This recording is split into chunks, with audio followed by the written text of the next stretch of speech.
আসসালামু আলাইকুম, hello everyone and welcome to mister Khan Sahab new another video. ব্যস্ততার কারণে ভিডিও মেক করতে পারি না এবং আপনাদের সাথে শেয়ারও করতে পারি না। তো যাই হোক, আমি আজকে এখানে বসে চেষ্টা করব আপনাদের সাথে 2-3টা ভিডিও মেক করার। আপনাদের অনেক কমেন্ট এবং কি ইনবক্সে মেসেজ পাচ্ছি যে কেন ভিডিও দিচ্ছি না আপনাদের সাথে, এবং কি অনেক প্রশ্ন জমে আছে আর কি। তো চেষ্টা করব এখানে বসে আপনাদের কমেন্টগুলো রিপ্লাই করার। এবং এই ভিডিওর টপিকস থাকবে, আপনি রোমানিয়া বা বুলগেরিয়াতে আছেন স্টুডেন্ট অথবা ওয়ার্ক পারমিট ভিসায়, তো আপনি পোল্যান্ডে আসতে যাচ্ছেন এবং আসার পরে এখানে কি মানে ডকুমেন্টস কিভাবে করবেন, কি ধাপের সম্মুখীন হতে হবে, এই ডকুমেন্টস করার ক্ষেত্রে কি ধাপ রয়েছে, এই যাবতীয় সবকিছু নিয়ে থাকবে আজকের এই ভিডিওর আলোচনা। সো মাই ভিউয়ার্স, ভিডিওটা সেই সমস্ত ভাই বোনদের কাছে শেয়ার করে দিবেন যারা নাকি এই প্রবলেমটা নিয়ে বা এটা নিয়ে চিন্তিত আছে, তাদের সাথে অবশ্যই ভিডিওটা শেয়ার করে দিবেন। তো আমি সর্বপ্রথম রোমানিয়া এবং বুলগেরিয়া থেকে শুরু করি আর কি। রোমানিয়া অথবা বুলগেরিয়াতে আপনি ধরেন স্টুডেন্ট অথবা ওয়ার্ক পারমিটে আছেন, হ্যাঁ, আপনার ভিসা আছে অথবা টিআরসি কার্ড আছে। ধরেন কত ভিসার মেয়াদ আছে 3 মাস বা টিআরসি কার্ডের মেয়াদ আছে 3 মাস। এখন প্রশ্ন হতে পারে যে ভাই আমার ভিসার মেয়াদ তো 2 মাস আছে, 3 মাস আছে, আমি কি পোল্যান্ডে গিয়ে ডকুমেন্টস করতে পারবো? এটা সবার অনেক কমন কোয়েশ্চেন। দেখেন ভাই, আপনার রোমানিয়া অথবা বুলগেরিয়া থেকে পোল্যান্ডে আসছেন, আসার পরে আপনার ওয়ার্ক পারমিটের জন্য আবেদন করতে হবে। ওয়ার্ক পারমিট ছাড়া আপনি এখানে আসার পরে আপনি টিআরসি কার্ড করতে পারবেন না। তো আপনার এক কথায় একটা জিনিস মাথায় রাখবেন যে পোল্যান্ডের ইমিগ্রেশনে ফাইল জমা করা পর্যন্ত, মানে আপনার টিআরসি কার্ডের জন্য আপনার ফাইল জমা করা পর্যন্ত আপনার যে দেশে আপনি বৈধ ছিলেন, যেমন রোমানিয়া বা বুলগেরিয়াতে, ওই দেশে আপনি বৈধ থাকতে হবে। যেমন আপনি এখানে আসার পরে, এই পোল্যান্ডে আসার পরে আপনার ওয়ার্কিং বের হতে কত 1.5 মাস বা 2 মাস সময় লাগলো, বা বেশি গেলে 3 মাস সময় লাগলো। এখন আপনার ওয়ার্ক পারমিটটা আপনার বাইর হওয়া পর্যন্ত আপনার ওখানে বৈধ থাকতে হবে। ওয়ার্ক পারমিট বাইর হওয়ার পরে তারপর ইমিগ্রেশনে ফাইল জমা করতে পারবেন। আপনার ওই ওয়ার্ক পারমিট সহ, তারপর আপনার ওখানকার এই যে রোমানিয়া বুলগেরিয়া টিআরসি কার্ড বা ভিসা আপনার যেটা আছে আর কি, এগুলো এবং আরো প্রয়োজনীয় এখানে ডকুমেন্টস আছে, এগুলো সহ কোম্পানির ডকুমেন্টস, এগুলো সহ আপনি ইমিগ্রেশনে ফাইল জমা করলে তারপর গিয়ে আপনি এখানে ডকুমেন্ট মানে কার্ড পাওয়ার একটা সম্ভাবনা থাকবে আর কি। আর যদি মনে করেন কি আপনার টিআরসি কার্ডের মেয়াদ যদি 1 মাস বা 1.5 মাস আছে, তাহলে আপনার মানে আপনি কি পারবেন না, এরকম একটা আপনার ভিতরে চিন্তা থাকতে পারে আর কি। স্টুডেন্টের বিষয়টা আমি পরে বলতেছি আর কি, চিন্তা থাকতে পারে। তো এটাও আমি বলতেছি, আপনার ধরেন টিআরসি কার্ডের মেয়াদ 1 মাস বা 1.5 মাস আছে আর কি। তো এখন দেখতেছেন যে আপনার রোমানিয়াতে বা বুলগেরিয়াতে আপনি নতুন করে টিআরসি কার্ড করে তারপর আপনার আসতে হবে, এটা আপনার ভাবতে হইতেছে। বাট আপনার চিন্তা ভাবনা যে না আপনি এখন এসে পড়বেন, এখন কিভাবে ডকুমেন্টস করবো এখানে আসা পরে, এখানেও কিন্তু আপনার উপায় আছে, বাট এগুলো কেউ জানে না বা সবাই জানে না, সেজন্য হয়তো বা শেয়ার করতে চায় না আর কি আপনাদের সাথে। এখানে আসার পরে আপনার যে রোমানিয়া বা বুলগেরিয়ার যে আপনার ডকুমেন্টস আছে টিআরসি অথবা ভিসা, ওটা কি করতে হবে, যেই কোম্পানির আন্ডারে আপনার ওয়ার্ক পারমিট বাইর করা হবে ওই কোম্পানির ডকুমেন্টস সহ, ওয়ার্ক পারমিটটা ছাড়া, ওয়ার্ক পারমিটটা আলাদাভাবে ওটার জন্য আবেদন করবে। আর ওই রোমানিয়া বা বুলগেরিয়ার যে বৈধতা আপনার কার্ড বা ভিসা, ওটা সহ আপনার যে কোম্পানি থেকে আপনার ওয়ার্ক পারমিট বাইর করবেন ওটা, এগুলো সহ একটা ফাইল করে আপনার ইমিগ্রেশন ফাইল জমা করে দিতে হবে, ওয়ার্ক পারমিটটা ছাড়া। কারণ ওয়ার্ক পারমিটের আশা যদি আপনি বসে থাকেন তাহলে কিন্তু আপনি রোমানিয়া বা বুলগেরিয়ার বৈধতা হারাই ফেলবেন।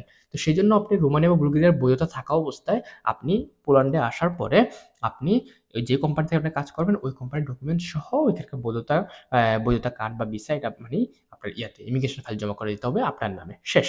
তারপর যখন আপনার ওয়ার্ক পারমিটটা হয়ে গেল, আপনার ওয়ার্ক পারমিটটা হওয়ার পরে তারপর আপনার ওই ফাইল বা ওই কেস নাম্বার যেটা থাকে এখানে ইমিগ্রেশন ফাইল জমা করলে আপনার ডকুমেন্টসের জন্য টিআরসির জন্য তাও একটা কেস নাম্বার দিয়ে দেয়, ওই কেস নাম্বার দিয়ে ওই কেস নাম্বার বরাবর আপনার ওয়ার্ক পারমিট আবেদন করে দিবেন, শেষ।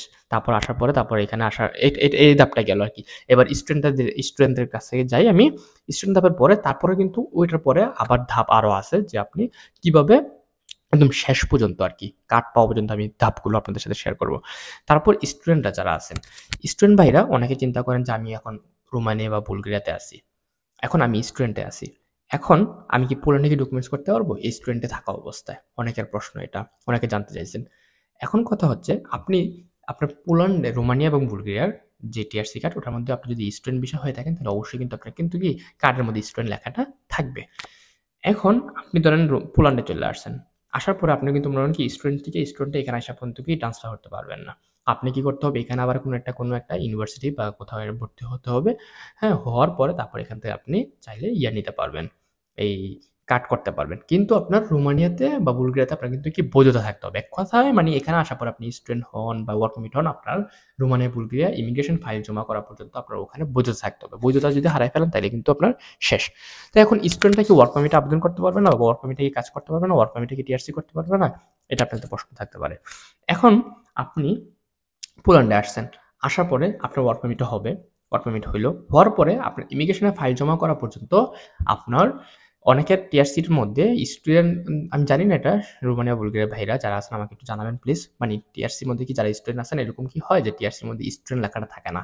যদি স্টুডেন্ট লেখাটা না থাকে তাহলে কিন্তু ইজিলি ভাবে আপনি ওয়ার্ক পারমিট নিয়ে তারপর আপনি পোল্যান্ডে ফাইল মানে ইমিগ্রেশন ফাইল জমা করে দিতে পারবেন। আর যদি স্টুডেন্ট লেখা থাকে তাহলেও কোনো সমস্যা নাই। আপনি কি করতে হবে এখানে মানে ওয়ার্ক পারমিট করার পরে আপনি ধরেন রোমানিয়া বা বুলগেরিয়াতে আছেন। থাকা অবস্থায় আপনি ওয়ার্ক পারমিটের জন্য আবেদন করে দিবেন। কারণ আপনি যদি এখানে আসা পড়েন এই যে পোল্যান্ডে আসা পড়েন। আসার পর আপনার কি হবে? আপনার যখন আপনার ইউনিভার্সিটিতে অ্যাক্টিভিটিস পাবেন আপনার, হ্যাঁ? অ্যাবসেন্ট পাবে। তখন দেখা যাবে আপনার ওখান থেকে আপনার মনে করেন কি কন্ট্যাক্ট তারা ক্যানসেল করে দিতে পারে ইউনিভার্সিটি থেকে আরকি। ইমিগ্রেশন ইনফর্ম করতে পারে, হ্যাঁ? তো ওই ক্ষেত্রে দেখা যাবে আপনার যদি বৈধতা মানে ওইখান থেকে যদি কন্ট্যাক্ট ক্যানসেল করে ফেলে, কার্ড যদি ডিএক্টিভ করে দেয় বা অ্যাক্টিভ না থাকে তখন দেখা যাবে আপনার বৈধতায় চলে গেল। এখানে আসার পর আপনি ডকুমেন্টস করতে পারবেন না আরকি। তো ওই ক্ষেত্রে কি করতে হবে? আপনি মানে এই যে পোল্যান্ডে আসার পড়বেন, আসার পর ওয়ার্ক পারমিট করবেন এমনটা না। ধরেন আপনি ইয়া থেকে এই যে রোমানিয়া থাকা অবস্থায় আপনি ওয়ার্ক পারমিটের জন্য আবেদন করে দিলেন, ওয়ার্ক পারমিট হয়ে গেল, আইসা পড়লেন, আসার পরে তারপর আপনি ইমিগ্রেশন ফাইল জমা করে দিলেন, শেষ। এটা এভাবে হয়ে যাবে। আবার চাইলে আপনার ধরেন ওখান থেকে যদি মনে হয় যে না ২-৩ মাস আমার কার্ড আমি যদি অ্যাবসেন্টও থাকি আমার ইউনিভার্সিটি থেকে আমাকে ইয়ে করবে না, ক্যানসেল করবে না আমার কন্ট্যাক্ট, এরকম যদি আপনার যদি এরকম মনে হয় তাহলে আপনি চাইলে পুরোটাই আশা করতে পারেন। আসার পর আপনি কাজও করলেন, পাশাপাশি আপনি ওয়ার্ক পারমিট হয়ে গেল। ওয়ার্ক পারমিট হওয়ার পরে ইমিগ্রেশন ফাইল জমা করা পর্যন্ত আপনার রোমানিয়া বা বুলগেরিয়াতে বৈধতা থাকতে হবে এক কথায়। মানে আপনার কার্ডটা অ্যাক্টিভ থাকতে হবে যাতে করে আপনার ওখানে ইমিগ্রেশনে যাতে ইনফর্ম করলে যাতে করে আপনার মানে ওখান থেকে সাড়া দেয় যে না কার্ড অ্যাক্টিভ আছে, এখানে বৈধতা আছে, অন্য জায়গায় গেছে হয়তো ঘুরছে, এরকম টাইপের কিছু। বাট আপনি পোল্যান্ডে আসেন, আসার পরে আপনার ইমিগ্রেশনে মানে ওয়ার্ক পারমিট হন, স্টুডেন্ট ভিসা হন, আপনার ফাইল জমা করা পর্যন্ত এখানে আপনার ওখানের বৈধতা থাকতে হবে এক কথায়। এবার ওয়ার্ক পারমিট আর স্টুডেন্ট ভিসা। এরপরে ধাপটা কি আমি সেটা বলবো এখন। আপনার ধরেন ইমিগ্রেশন ফাইল জমা হলো। হওয়ার পরে আপনার মনে হয় কি ফাইল প্রসেসিং আছে বিভিন্ন সিটিতে বিভিন্ন সময় লাগে। এক সময় যেমন কাতোভিজ আপনার অলমোস্ট, হ্যাঁ, ৮ মাস ৯ মাস এরকম সময় লাগে, ১০ মাস সময় লেগে যায়। হ্যাঁ? আপনার ওই যে ইউক্রেনীয় যারা ওই যে ইউক্রেন রাশিয়া যুদ্ধ লাগছে, তো ইউক্রেনীয় অনেক রেখে গেছে কাতোভিজে। তো এইজন্য তাদেরগুলো আগে প্রায়োরিটি দিচ্ছে আরকি তাদেরকে। তো সেজন্য তাদেরগুলো আগে কাট হচ্ছে, তারপর যারা মানে অন্য কালচারের বা অন্য দেশে আছে কাজের অবস্থায় তাদেরগুলো পিছায় গেছে আরকি ফাইলগুলো আরকি। তো এখন আপনার যারা আসবেন, আসার পর আপনার মনে করেন কি কাতোভিজের কথা আমি বাদে দিলাম, যেহেতু এখান দেরি আপনার কেউ বা অলস্টিন যেতে পারেন, তারপর হলো আপনার এই যে ওয়ারসা যেতে পারেন বা পোজনান যেতে পারেন, যেকোনো ক্রাকোভে যেতে পারেন, যেকোনো শহরে আপনি ওয়ার্ক পারমিট করতে পারেন বা যেকোনো শহরে আপনার ভাই ব্রাদার বা যেও থাকতে পারে। তো আপনার কি করতে হবে? আসার পরে আপনার ইমিগ্রেশনের ফাইল জমা হলো, হওয়ার পরে আপনার মনে হয় কি ফাইল প্রসেসিং আছে, হওয়ার পরে আপনার ডিসিশন আসবে। সরি, আপনার আগে ফিঙ্গারপ্রিন্ট আসবে, ফিঙ্গারপ্রিন্ট ডেট পাবেন। ফিঙ্গারপ্রিন্ট পাওয়ার পরে তারপর আপনার ডিসিশন আসবে। ফিঙ্গারপ্রিন্ট বলতে কেমন? আপনার ধরেন যদি আপনার এই কেমন বলে আপনাকে ফিঙ্গারপ্রিন্ট দেওয়ার জন্য এক কথা। যেমন আপনার মনে করেন অন্য কোনো জায়গার মধ্যে আপনার আপনার নামে কোনো কেস বা কিছু আছে নাকি, কোনো মামলা আছে নাকি বা আপনি কোনো ক্রাইম করছেন নাকি। ক্রাইম করলে তো অবশ্যই ওখানে আপনার ফিঙ্গার রাখবে, তাই না? তো সেজন্য আগে এখানে কি করে আপনার ফিঙ্গারটা নেয়। মানে আপনার যখন ইমিগ্রেশনের ফাইল জমা হবে, হওয়ার পরে তারপর আপনার মনে করেন কি ফাইল প্রসেসিং এ থাকবে। ২-৩ মাস যাবে, যাওয়ার পরে তারপর আপনার ফিঙ্গারের ডেট আসবে। ফিঙ্গার দিবেন। ফিঙ্গার দেওয়ার পরে তারপর ওখানে আবার চেক করবে যে ওর নামে কোনো অন্য জায়গায় কোনো ক্রাইম আছে বা এমন কিছু আছে নাকি। তো যদি না থাকে তারপর যে আপনার ডিসিশন আসবে পজিটিভ নাকি নেগেটিভ। তারপর বেশিরভাগই পজিটিভ আসে। নেগেটিভ যদি আপনার কোনো ক্রাইম থাকে আপনার ফিঙ্গারে বা অন্য কোথাও যদি আপনার ফিঙ্গার থেকে যায় তাহলে যে দেখা যায় আপনার মনে করেন কি মানে অবৈধ কোনো কিছুতে আপনার ফিঙ্গার থেকে যায়, তখন দেখা যায় আপনার ডিসিশন কি আসবে? নেগেটিভ আসবে।